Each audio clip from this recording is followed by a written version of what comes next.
Ladies and gentlemen, let me start with a truth that most people ignore. You were not created to blend in. You were born to stand out. You were designed by the divine not just to exist, but to shine. In a world full of confusion, darkness, and mediocrity, your light is not optional. It's essential. But let me be clear, you can't be the light if you keep dimming your brilliance to make others comfortable. And you sure can't be the light if you hide your gifts, play small, or doubt the power inside you. Thought for 29 seconds, listen carefully. You were born to shine, not to blend in. The day you arrived on this planet, the universe announced, "Here is light." Not another anonymous shadow to be lost in the crowd, but a blazing spark of possibility, a once-in-history solution to a problem the world didn't even know it had. Every fingerprint, every strand of DNA, every quirk in your laugh is the signature of intentional design, evidence that mediocrity was never written into your job description. Yet somewhere between playground rules, report card comments, and uptight boardrooms, you were trained to trade brilliance for acceptance. They said, tone it down, don't outshine, stay realistic. Translation, shrink until you're invisible. I refuse to let you believe that lie. You are not a mass-produced commodity rolling off an assembly line of cultural expectations. You are a handcrafted masterpiece, stamped with divine approval and shipped into history with a guarantee of greatness. Blending in may earn a quick nod of acceptance, but shining earns eternal impact. Blending in plays for applause, shining plays for legacy. When you blend, you surrender authorship of your own narrative and let the crowd write a mediocre script. When you shine, you pick up the pen and inscribe destiny in bold ink. The moment you give yourself permission to stand out, you also grant others the courage to rise. Your light liberates. Shining is not ego, shining is stewardship. It is handling your gifts so responsibly that hiding them would be theft. Imagine a lighthouse deciding it's too bright and dimming itself so nearby houses feel more comfortable. Ships would crash and lives would be lost. Your brilliance is a beacon for someone else's breakthrough. Pretending to be less than you are does not serve humility. It sabotages destiny. You fuel your shine by feeding your mind wisdom, your heart gratitude, and your spirit faith. You stoke it through disciplined practice even when applause is absent and critics are loud. You brighten it by refusing to conform to limiting belief, especially the ones dressed up as common sense. Common sense says fit in, uncommon faith says stand out. Common sense says play it safe. Uncommon courage says set the standard. Understand this, the world is not waiting for another copy, it is starving for authenticity. When you stand in rooms where everyone whispers conformity, speak vision. When you walk streets paved with average, plant seeds of excellence. When fear tries to negotiate the terms of your potential, remember that fear is allergic to light. Expose it and it flees. So lift your head, square your shoulders, and turn the dimmer switch all the way up. Refuse the camouflage of complacency. Let your ideas glow, let your kindness blaze, let your faith incinerate doubt, and watch as those still wandering in gloom find their path by the radiance you release. Not tomorrow, not someday, now. And the moment you commit to that truth, heaven, earth, and every hidden resource conspire to amplify your light beyond measurement. So decide, declare, and demonstrate it daily. Your light is not about perfection, but purpose. This is the truth most people miss while chasing some polished version of themselves that doesn't even exist. You were never meant to be flawless. You were meant to be faithful. Faithful to the calling placed within you. Faithful to the gifts you've been given, and faithful to the people you're meant to serve. Perfection is a trap, a mirage that keeps moving the closer you get to it. But purpose is solid, it's rooted, it's unshaken by failure, undistracted by opinion, and untouched by comparison. The pressure to be perfect is one of the most dangerous lies ever sold. It convinces people to sit in silence when they should speak, to hide their talents when they should offer them, and to wait for some ideal moment that never comes. But the world doesn't need your perfection, it needs your presence. It needs your truth. It needs the version of you that knows how to bleed and still build, how to fall and still rise, how to doubt and still decide, because real light doesn't come from having no flaws, it comes from shining through the cracks. It's the broken places that let the light out, the scars that become the stories someone else needs to hear.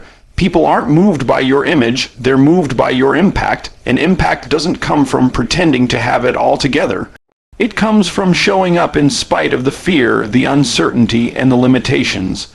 Purpose says, even if I'm not the smartest, the strongest, or the most polished, I'll still show up and give what I've got. Purpose says, I don't need a perfect plan, I just need the right reason. And when you move with purpose, you give yourself permission to grow while you go. You stop waiting for permission and start walking in assignment. Understand, your light shines brightest when you are connected to why you were created in the first place. Your voice, your mind, your hands, your heart, each was formed to fulfill a purpose no one else can replicate, and every time you hesitate because you don't think you're ready or perfect enough, someone else stays in the dark. Because you were their lamp, their signal, their guide. Purpose is not some distant goal to be earned after proving your worth. It is a daily decision to live with intention, to love with integrity, to serve with courage. You are not called to be flawless, you are called to be useful. And usefulness isn't measured by how smooth your life looks. It's measured by how much light you pour into the spaces you touch. The purpose of your light is not to decorate the world, but to direct it. So stop chasing perfection and start pursuing your purpose. That's where your power lies, not in polished edges, but in passionate execution, not in being untouchable, but in being available, not in getting it all right, but in being willing to go anyway. Darkness retreats in the presence of light. That's not just a poetic idea. It's a principle of creation, a law that operates in every room, every life, and every generation. Darkness doesn't argue, it doesn't resist, it doesn't overpower. It simply disappears when light shows up. That means the moment you decide to walk in your authority, in your truth, in your God-given identity, every form of confusion, fear, and oppression around you has to make room or flee. And this is where most people get it wrong. They think they have to fight the darkness. But light doesn't fight darkness. It reveals and replaces it. Light doesn't stress about what the dark is doing. It just shines. You see, the world isn't suffering because darkness got stronger. It's because too many people forgot they were light. Too many people dimmed down to fit in, stayed quiet to be liked, shrunk back to avoid conflict, but light was never meant to hide. Light doesn't apologize for being seen. It exists to disrupt the status quo, to make the unseen visible, to expose lies and elevate truth. When you realize you carry light, you stop being intimidated by the environments you're sent into. You stop saying, this place is too dark, and you start saying, this place is perfect for me to shine. Darkness is not your enemy, it's your assignment. It's the backdrop that makes your light undeniable, and the darker the place, the brighter your presence becomes. Think about that. Every challenge, every broken system, every heavy atmosphere is waiting for someone to walk in with light. Not just positive vibes, not just good intentions, but with clarity, conviction, and courage. Real light doesn't just make people feel better, it makes people see better, it gives direction, it sets things in order, it transforms, but you cannot radiate light if you keep feeding your mind and spirit with things that cloud your soul. You've got to guard your intake, what you watch, what you listen to, what you believe, because whatever fills you, fuels you, and if you're full of fear, doubt, and distraction, your light will flicker when it should blaze. Staying full of light is not a one-time decision, it's a daily discipline. It's choosing truth over trends, integrity over image, and purpose over popularity. When you walk into a room, it should shift. Not because you demanded attention, but because your presence brought clarity, peace, and direction. You didn't have to shout, you just had to shine. Darkness may dominate where light is absent, but it cannot coexist where light is present. That's the power you carry, that's the authority you've been given, not to escape the darkness, but to be the reason it has to leave. So when you see chaos, step in with calm. When you see despair, bring hope. When you see confusion, carry wisdom, because no matter how deep the dark seems, it will always retreat in the presence of light. You radiate what you tolerate. That truth hits hard because it forces us to look inward before we start blaming everything around us. The energy you carry, the atmosphere you create, the results you keep getting, those are not random. They are reflections of what you've allowed, accepted, and adjusted to over time. You can't consistently broadcast peace if you constantly tolerate chaos. You can't overflow with clarity if you're always entertaining confusion. What you permit in your private world will eventually leak into your public life. People think they can fake excellence while tolerating mediocrity behind closed doors, but it doesn't work that way. You can only project what's rooted in your habits, your thoughts, and your standards. If you tolerate procrastination, don't be surprised when your life radiates pressure. If you tolerate dishonor in your relationships, don't be shocked when disrespect becomes your norm.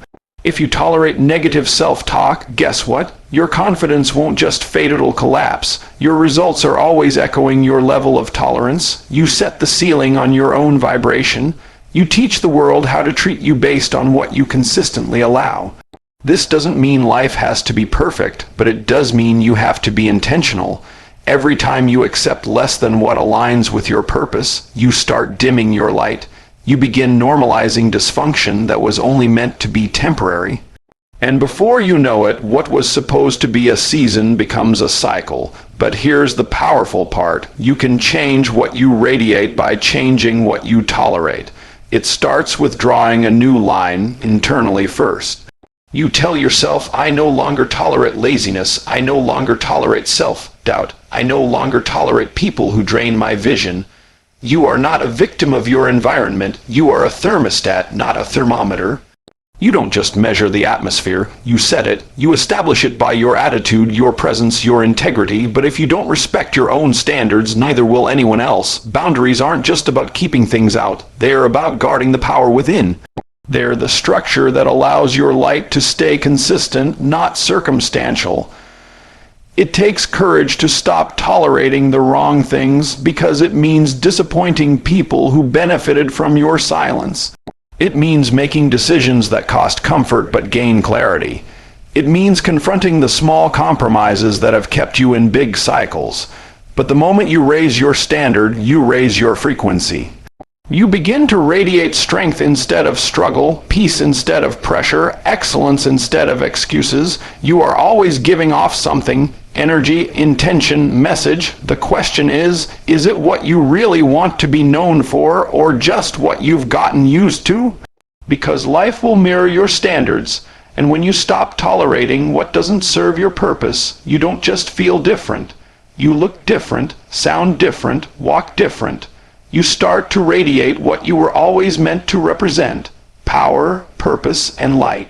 Thought for 1M17's alignment trumps permission. Until you grasp that truth, you will keep waiting for green lights from people still searching for their own maps. You will keep convening imaginary board meetings, hoping for a unanimous vote before acting on what heaven already stamped approved.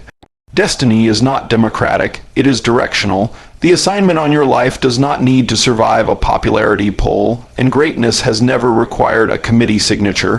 What it needs, what it demands, is alignment, your convictions, vision, and action marching in the same direction. Consider the sun. It never files an application each dawn. It simply aligns with its orbit and rises. The river does not petition the mountains before carving valleys. It aligns with gravity and moves. When you are aligned, internally convinced, and spiritually calibrated, doors respond, resources rally, and even resistance eventually rearranges itself. Not because some external authority taps a gavel, but because alignment pulls dormant authority out of hiding and puts it on display. Permission culture is bondage disguised as courtesy. It trains extraordinary people to defer their brilliance until gatekeepers nod. Alignment culture is liberty dressed as responsibility. It requires you to know who you are, whose you are, and why you are, then to walk that truth without apology. The instant you choose alignment, you shift the weight of expectation from fickle human opinion to unwavering divine intention. That switch births boldness. You stop asking, do they like me? And start declaring, am I faithful to the assignment? Alignment begins in the heart, locks in through the mind, and proves itself by movement. Heart, You decide your values are non-negotiable. Mind, you rehearse the vision until doubt runs out of arguments. Movement, you take steps so decisive that silence becomes impossible. Alignment simplifies life. Decisions become swift because anything contradicting purpose earns an immediate no. Energy is conserved because you are no longer dividing it between pleasing them and obeying truth. Yes, alignment costs comfort. It may alienate those who profited from your compliance, and it may require exiting rooms where your future suffocates under small talk. But the invoice for misalignment is far heavier: perpetual frustration, chronic second-guessing, and private wars that drain the soul. You cannot chase the applause of the crowd and the applause of your calling simultaneously. One will always mute the other. So calibrate your compass. Realign your language until it harmonizes with your mission. Realign your habits until they echo your hope. Realign your circle until iron sharpens iron instead of dulling it. When alignment becomes your default setting, platforms pursue you instead of the reverse. You stop applying for permission. Permission simply becomes irrelevant. And the echo of your life announces what your lips no longer need to explain. Authentic authority flows from alignment, and alignment always inevitably triumphs over permission. That is why every breakthrough you admire began with someone who aligned before the crowd ever applauded. They moved, the world adjusted. You can do the same today, right now, by choosing alignment over approval every single time.